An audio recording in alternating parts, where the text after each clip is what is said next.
Yet, AOC keeps defending it, saying, gender is fluid. Language is fluid. Yes, and Latino voters are fluid. And now, there's no one to champion or defend either of them because you, with your aggressively anti-common sense agenda and delusional attitude, blew it. You lost everything, the House, the Senate, the White House, and the Supreme Court, and left us completely unprotected and ready to be violated.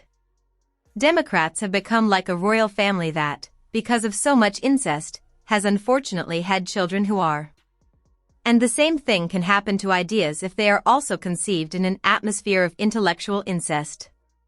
Maybe take the clothespins off your noses and actually converse with the other half of the country. Maher has gone after AOC and the Democrats once more, and this time it's the last thing anyone saw coming. According to Maher, AOC and several high-profile DNC figures have been ducking tough interviews, which makes sense. Nobody wants to get blindsided, but avoiding Maher's questions is a whole different story. The Democrats offered their justifications, yet Maher brands them flat-out pathetic. So, what excuses did the Democrats actually give, and how does Maher fire back? Hit that subscribe button, and let's dive right in. Here's a clip of Maher calling out AOC and the Democrats. Look, I would love to have AOC on the show, and Mandani and Elizabeth Warren, but I can't subpoena the guests. And I can't fix that what the Democrats are scared of more than anything else, I mean, obviously besides gluten, is being primaried from the far left, even though most Democrats are not far left. They're mild-mannered and moderate, at least at my bathtub. Maher claims he's personally invited AOC, Mondaire Jones, and Elizabeth Warren, three of the most prominent voices on the far left, to sit down on his show. But so far, all three appear to have turned him down. And honestly, it's not hard to see why. Maher has built a reputation for asking the kind of sharp, unscripted questions that don't leave much room for spin or talking points. For politicians who've gotten comfortable with friendlier media environments, that's a risky proposition. It's far easier to stick to interviews where the questions are predictable, the follow-ups are gentle, and the answers can be rehearsed well in advance. Going on Maher's show means stepping into unpredictable territory, where a poorly handled moment could go viral for all the wrong reasons. So, instead of facing that risk, it looks like AOC, Mondaire Jones, and Elizabeth Warren are steering clear, choosing safer platforms over the unpredictable, no-holds-barred format that has made Maher's show must-watch television for years. Every month I see a new poll reporting how much Latinos despise the woke term Latinx. It's about as popular with them as a reboot of Speedy Gonzales.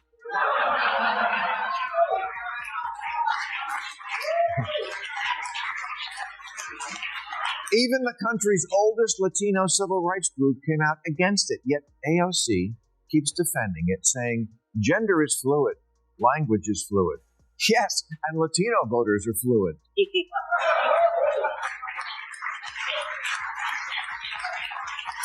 And more of them now than ever are identifying as Republican.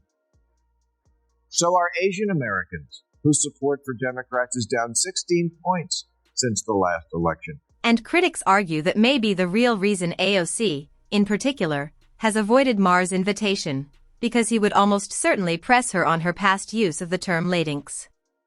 It's a term many Latino voters and commentators have rejected time and again, making it clear they don't want it used to describe them. Yet AOC continued using it anyway, seemingly undeterred by the backlash. Most mainstream news outlets have given her a pass, rarely, if ever, asking her to explain or defend the term on camera. But Maher doesn't operate that way. He's never been one to toe the line just to keep an interview comfortable, and he certainly wouldn't start now. Sitting across from AOC, he would almost certainly ask her directly why she believes Latinx accurately represents a community when so many voters and commentators have rejected it. That's a question she may simply prefer not to answer, especially not Lev, and especially not to Bill Maher. AOC says so many people in this country hate women. Oh, geez. Even the guy at the party who pulls out a guitar is like, way to ruin the fun.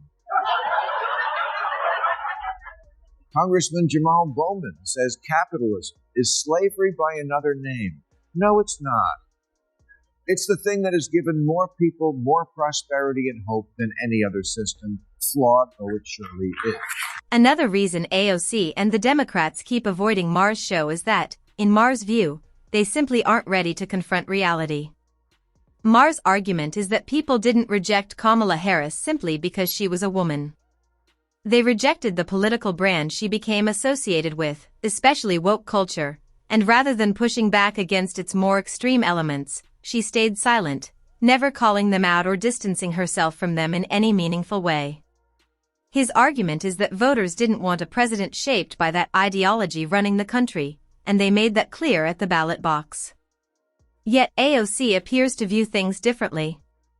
By her own reasoning, Harris's defeat stemmed precisely from being labeled woke, as if the label itself, rather than the substance behind it, was the problem. That disconnect is exactly the kind of thing Maher would challenge her on directly, forcing a conversation many Democrats would rather not have in public, let alone on his show. You speak truth to power, and we always should, but you have completely lost the ability to speak truth to bullshit. The Democratic polling firm Blueprint told Democrats months ago that black voters, aka their supposedly liberal base, were more likely to find the president too liberal than too conservative. They also found that voters didn't just want Harris to distance herself from Biden, they wanted her to distance herself from what they believe the entire Democratic Party has become, a Portlandia sketch. Maher calls out Kamala Harris and the Democratic Party in the same breath, pointing to a key failure. She couldn't bring herself to distance herself from either the far left or Biden, even as her own base pushed her to. Some voters inside the Democratic coalition were already frustrated with Biden's direction, and critics argue Harris failed to create enough distance from it. Instead, when directly asked what she would do differently from Biden, she famously said that nothing came to mind. For Maher, that moment captured something larger, a party so unwilling to self-reflect or course-correct that it had effectively turned into a comedy show, unable to mount a serious defense of its own record. And that, he argues, is precisely why so many Democrats now find themselves trapped, unable to leave a party whose direction they privately question but publicly refuse to challenge.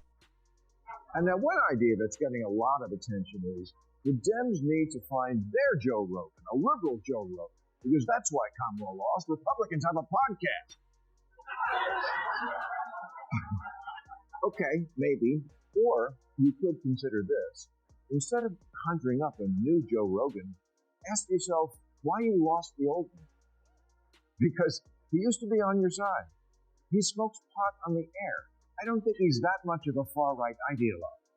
Maher tears into the Democrats for steadily losing influential, once sympathetic figures to the right, citing Joe Rogan as the clearest example. Rogan, who openly leaned left for years, didn't suddenly change his own views, according to Maher. The party changed around him, drifting so far left that it became almost unrecognizable to people who once felt at home there. Rather than evolving naturally, Maher argues the Democrats abandoned the kind of common-sense liberalism that used to define them, replacing it with positions that even longtime supporters struggled to relate to or defend. His message to the party is straightforward: return to that earlier brand of liberalism, one rooted in open debate, free thinking, and pragmatism rather than ideological purity tests.